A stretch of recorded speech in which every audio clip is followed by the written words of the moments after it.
Happy Dashain guys. के छ हाल खबर? हामी बुढाबुढी चाहिँ टक्क लाएर आज दसैँलाई घुम्न जाँदैछौँ। घाम मिठो चिरिक्क छ,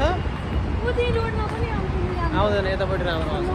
हामी फोटो खिच्न जानु लाग्यो, फोटो खिच्ने ठाउँ नपाएर खुद्दा खुद्दा खुद्दा खुद्दा खुद्दा खुद्दा यता नि पसल रहेछ त छ त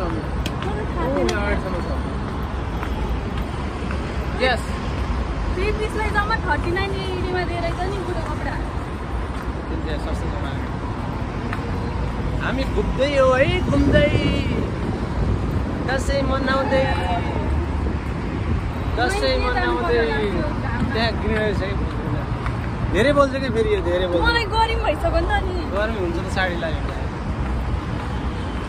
युएको बाटोमा ढाका टोपी र दौरा सुरुवालमा चिटिकै भाछु म।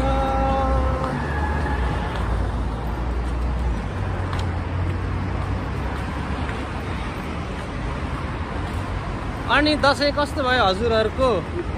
हाम्रो दसैँ चाहिँ रमाइलो भइरहेछ। फोटो खिच्दै राम्रो हुन्छ।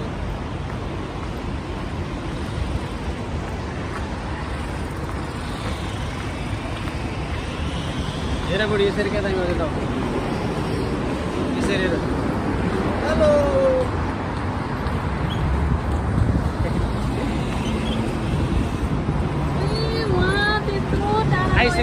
आइसक्यो। हामी त्यो अगाडिपट्टिको मजा नि हुन्छ। अगाडि बुढी ल्याङ गरेर बस्यो। ल यो भिडियो यति नै हो। दसैँको सबैजनालाई धेरै धेरै शुभकामना छ। अरू भिडियो अब टिकटक र फोटो खिच्न हामी त्यहाँ जाँदैछौँ। दशमीको धेरै धेरै शुभकामना। मस्त रहनुहोस्, हस्त रहनुहोस्, व्यस्त रहनुहोस्, दसैँ रमाइलो। हस् त, धन्यवाद।